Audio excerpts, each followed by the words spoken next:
All right, sports fans, how's everybody out there doing? William Martin coming at you one more time here on YouTube with another edition of the 300 Pounds of Sports Knowledge Podcast. With just 5 games remaining in the NBA's regular season, the Dallas Mavericks find themselves on the outside looking in of the postseason picture. The Mavericks are currently 37 and 40, which includes dropping 5 out of their last 6 games at this critical time. The Mavs are currently in 11th place in the Western Conference, which has them a game behind the Oklahoma City Thunder for the final spot in the NBA's play-in tournament out west. And if Dallas is unable to figure things out between now and the regular season finale on April 9th against the San Antonio Spurs, then this team is going to have to face the music. And when I say facing or having to face the music, they're going to have to deal with their fan base as well as the media in North Texas. And for the Mavericks, they've been put under the microscope for the past couple of months. I mean, you go back and the trade for Kyrie Irving has been a box office disaster as Dallas is just 8 and 14 since the All-Star guard joined their ranks. Now, you can make the case that Luca and Kyrie have just not gelled. While you can put me in the category of not being surprised at all. And I say this because when you're talking about Luka Doncic and Kyrie Irving, you're talking about two ball dominant players that, in my opinion, are each useless without the basketball in their hands. And at the end of the day, the Mavericks for this whole thing are going to be left with egg on their faces. And I say this because this issue or part of the issue that Dallas is having right now could have been resolved if they had simply re-signed Jalen Brunson, which at this point of the game could have been a steal. In 4 years with the Mavs, Brunson's productivity continued to improve. And this year for the New York Knicks, Brunson is averaging career highs in points and assists. He's averaging more than 23 and a half points per game to go along with 6 assists. And, put me in the category, and I'm not afraid to say this, where I thought initially that the Knicks overpaid for Jalen Brunson last summer. That has not been the case. He has been a tremendous asset to their team. But more importantly than fitting in with the Knicks, we've seen how much that the Mavericks have missed Brunson's presence. And I think part of that we've seen it because Dallas has been searching for that chemistry, which helped them get to the Western Conference Finals last year. They have not been able to replicate that success. They have not been the same team since Jalen Brunson left. Jalen Brunson was a unique player due to his ability to not only play off of a guy like Luka Doncic, but also give them another ball handler on the court. That is something that Dallas is really missing. And honestly, them going out there and bringing in Kyrie, in my opinion, was an act of desperation. You look at this Dallas team right now, they are on the fast track to nowhere. So many questionable losses coming down the stretch here, and they're piling up. You lost 2 games to the hapless Charlotte Hornets. Then during this month of March, Dallas has lost 3 games to the Memphis Grizzlies. And I know that Memphis is currently second in the West, but those are 3 games that you lost to Memphis when they didn't have the services of All-Star guard Ja Morant. So if you're Dallas, you got to go out there and seize the moment. And those aren't just the only questionable losses. There are so many others that have been piling up for the Mavericks. They have not been able to close the deal late in contest. And of course, it's showing up in their win-loss record. Also, defensively, Dallas is not the team that they were last year. Last year, Dallas was second in the NBA in points allowed per contest, while this year so far they're 15th. This season, Maverick opponents are making 48.5% of their shots from the field, which is tied for 24th in the NBA. And at the end of the day, it's not going to get it done. You really don't think of Luka Doncic as a perimeter defender, even though he's averaging more than a steal per game. But then Dallas also lost some of their defensive presence when they traded a guy like Dorian Finney Smith to the Brooklyn Nets as a part of the Kyrie deal. And at the end of the day, fairly or not, I really do feel that Kyrie is about to be the odd man out in Dallas as he's slated to become a free agent this summer. Would the Mavericks bring him back? Maybe, but the way things are going right now with this season, I doubt it. And for me, it's going to be one of those question marks for Kyrie going forward. Where is his next destination going to be if things don't work out in Dallas? Now, Luca is undoubtedly the present and the future of the Mavs organization as they have so much invested in him.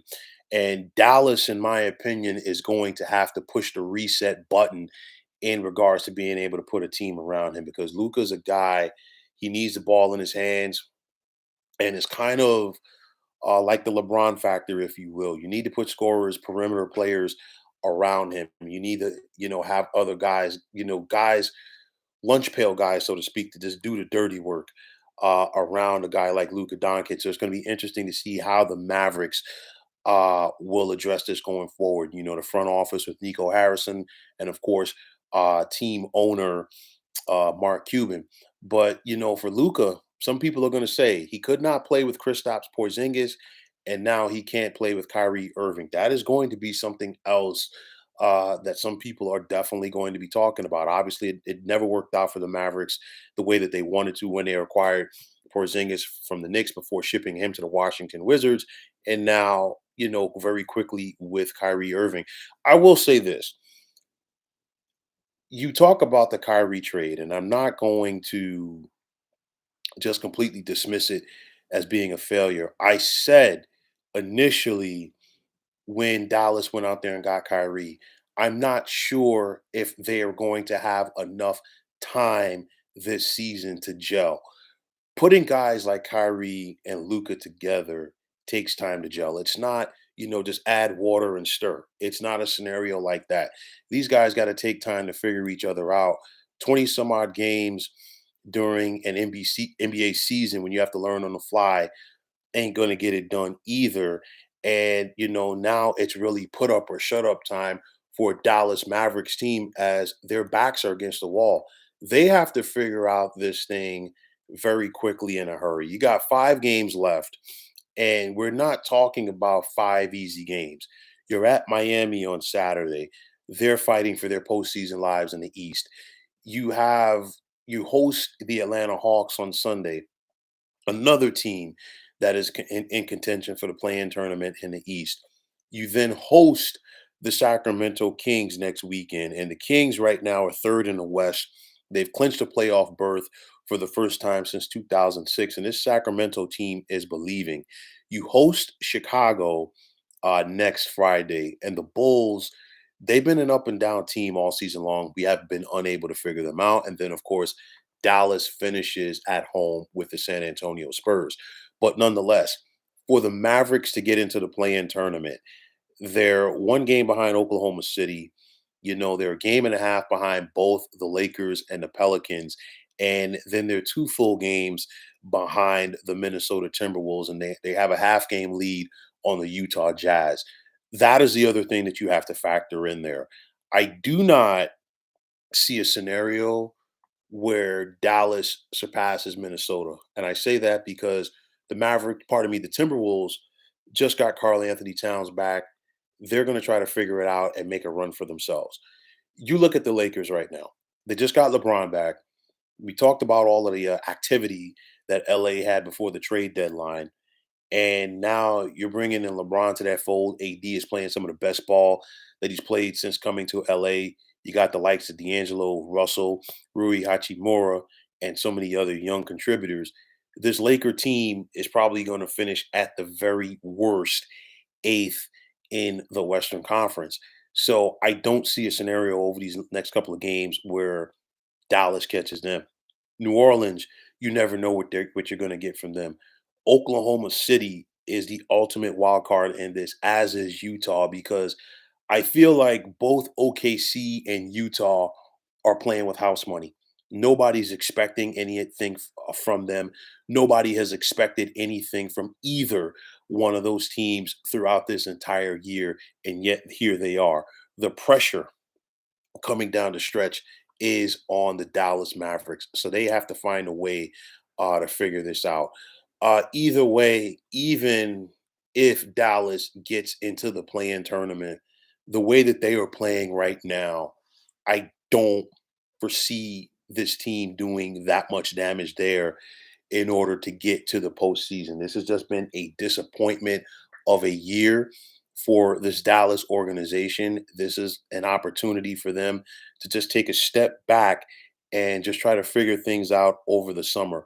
Mark Cuban has tried different things, it hasn't worked. And remember, upon initially purchasing the Mavericks, and of course having Dirk Nowitzki as a centerpiece, it took a lot of trades, it took a lot of signings before Dallas was ultimately able to win that championship back in 2011. Luca is going to be their guy going forward, no doubt about it. And I think this is one of those moments for Dallas. You take a step back and try to figure it out because obviously what you have right now is not working. But if you're Dallas, you definitely still have to have some regret because you had Jalen Brunson within your fold and you let him walk away scot free, and they didn't get any compensation in return either. The Mavericks gave up some picks down the road for Kyrie. That has not worked out. But losing a guy like Dorian Finney-Smith, I think, hurts as well. So now, if you're Dallas, you've lost two key pieces from that team last year: Dorian Finney-Smith to Brooklyn, as well as Jalen Brunson to the New York Knicks. But nonetheless, if you're the Dallas Mavericks, you got to figure this thing out sooner rather than later. And if you don't, it's going to be a very long summer in North Texas. So, folks, that is going to wrap it up. And as always, I want to take this time out to thank you for tuning into the 300 Pounds of Sports Knowledge podcast here on YouTube. I want to take this time out to thank all of you fine folks out there for tuning in. And if you have not already, please feel free to subscribe to this channel. Now, if you're on Twitter, please feel free to follow me at 300 Pounds of Sports. And like I always say, if you follow me, it'll be my pleasure to follow you right back. There's also the sports discussion group on Facebook at the Sports Depot 365. Now, you can check it out. Drop a line and be a part of one of the better sports debating sites going on social media. So, once again, fine folks, my name is William Martin. I am signing off, and I'm saying take care and have yourselves a wonderful day.